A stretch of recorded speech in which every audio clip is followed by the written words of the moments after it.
दोस्तों, अगर आप जिंदगी से निराश हो गए हैं और आपको अब कोई उम्मीद नजर नहीं आ रही है, तो इस मूवी की कहानी आपको जरूर मोटिवेट करेगी। एक सुनसान टापू पर ना सिर्फ आपको जिंदा रहना है, बल्कि सेल्फ मोटिवेशन से जिंदा रहने की उम्मीद को भी बनाए रखना है, वो भी कुछ दिन नहीं बल्कि पूरे 4 सालों तक। तो चलिए स्टोरी की शुरुआत करते हैं और वीडियो को स्टार्ट करते हैं। इस मूवी का नाम है कास्ट अवे, जो कि सन 2000 की एक सर्वाइवल ड्रामा फिल्म है। इस मूवी को डायरेक्ट किया है रॉबर्ट जेमेकिस ने। 144 मिनट की ये मूवी आपको मोटिवेशन, प्यार, खुशी, दर्द, अकेलापन और उम्मीद जैसे इमोशन से रूबरू करवाती है। कहानी शुरू होती है चक नोलैंड नाम के आदमी के साथ, जो कि हमारी इस कहानी का मेन हीरो है। चक फेडेक्स कंपनी में सिस्टम एनालिसिस का काम करता है, जो कि प्रोडक्शन रिलेटेड प्रॉब्लम्स को सॉल्व करने के लिए पूरी दुनिया भर में घूमता है। चक अपनी गर्लफ्रेंड केली फ्रायर्स के साथ मेम्फिस, टेनेसी में रहता है।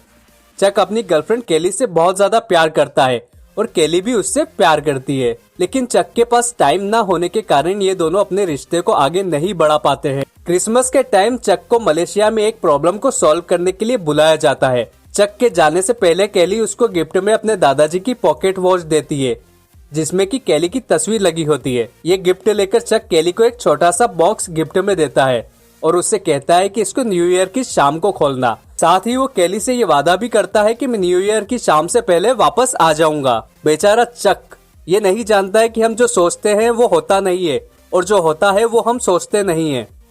समय चक्र ऐसे ही काम करता है।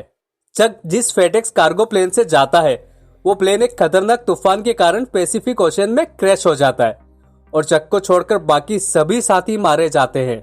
चक लाइफ बोट के सहारे जैसे तैसे एक सुनसान आइलैंड पे पहुंच जाता है। जब उसकी आंख खुलती है तो वो देखता है कि वो वहां पर अकेला है। वो बहुत आवाज देता है, पर सुनने वाला कोई भी नहीं था। चक को फेडेक्स के कुछ पार्सल दिखाई देते हैं, जिनको वो इकट्ठा कर लेता है। चक को अपने प्लेन का एक पायलट की बॉडी भी मिल जाती है, जिसको वो गड्ढा खोदकर दफना देता है। अब अगले कुछ दिनों में चक को खाने और पानी के लिए बहुत ज्यादा मेहनत करना पड़ती है। इसी बीच वो लाइफ बोट लेकर आइलैंड से भागने की एक नाकाम कोशिश भी करता है और इसी चक्कर में वो खुद के पैर को जख्मी कर लेता है।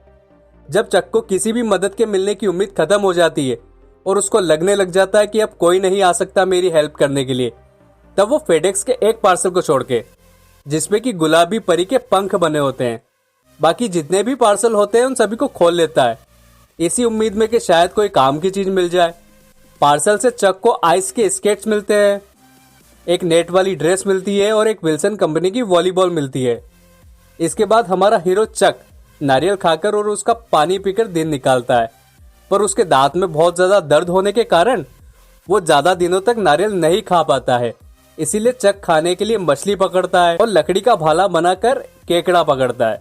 लेकिन जब वो उनको कच्चा नहीं खा पाता है, तब वो आग जलाने की कोशिश करता है। जैसा कि आपने बियर ग्रिल्स को देखा होगा आग जलाते हुए, उसी टाइप से ये दोनों हाथों के बीच में एक लकड़ी रखकर आग जलाने की कोशिश करता है। इसी कोशिश में उसके हाथ में चोट लग जाती है और खून निकलने लग जाता है। चक को बहुत ज्यादा दर्द होता है, तो इसी वजह से फ्रस्ट्रेशन में वो सारे पार्सल्स फेंकने लगता है, जिसमें विल्सन कंपनी की वॉलीबॉल भी होती है। अब क्योंकि चक के हाथों से खून निकल रहा था, तो वॉलीबॉल पर खून से उसका हाथ का निशान बन जाता है। फिर चक इसी खून के निशान से वॉलीबॉल पर एक चेहरा बनाकर बॉल को विल्सन नाम देता है और उसे ही अपना दोस्त मान लेता है। उसी से बात करने लगता है। विल्सन का साथ पाकर चक अब आग भी जला लेता है। इसी बात से खुश होकर वो नाचने लगता है, क्योंकि ये उसके लिए एक बहुत बड़ी कामयाबी होती है। आग जलने से उसकी जिंदगी में थोड़ी सी रोशनी आ जाती है। वो आग पर पकाकर खाना खा पाता है। आग उसको रात में ठंड से बचाती है। आग से उजाला हो जाता है। चक विल्सन के साथ उस आइलैंड पर जिंदा रहने की कोशिश जारी रखता है। बारिश, तूफान जैसी परेशानियों का सामना करता है, यहाँ तक कि जब उसका दाढ़ का दांत बहुत ज्यादा दर्द करता है, तो चक उसको भी पत्थर से मारकर बाहर निकाल लेता है।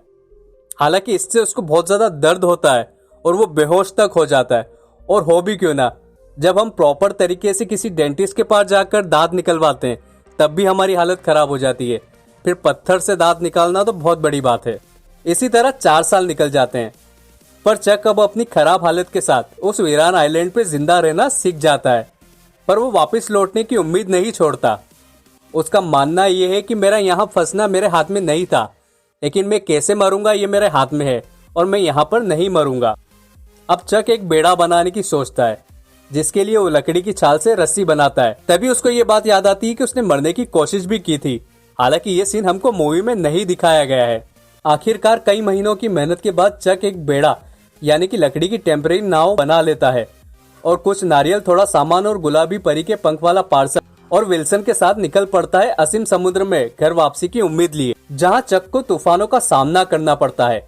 एक टाइम ऐसा भी आता है जब उसका दोस्त विल्सन भी उससे बिछड़ जाता है, क्योंकि वो पानी में बहकर दूर चला जाता है, जिसके बाद चक पूरी तरह से टूट जाता है और खूब रोता है। वो विल्सन से माफी मांगता है क्योंकि वो उसको बचा नहीं पाता है, लेकिन उसी वक्त एक कार्गो शिप चक को बचा लेता है।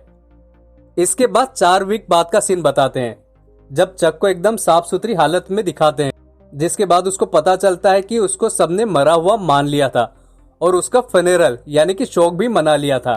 अब जब वो वापस आ गया है तो उसको एक हीरो की तरह वेलकम करते हैं और पार्टी देते हैं, जहां उसे इस बात का पता चलता है कि केली ने शादी कर ली है और उसकी एक बेटी भी है। केली भी उस पार्टी में आती है, मगर बहुत ज्यादा इमोशनल होने के कारण वो बाहर से ही वापस चली जाती है, पर चक उसको खिड़की से जाते हुए देख लेता है।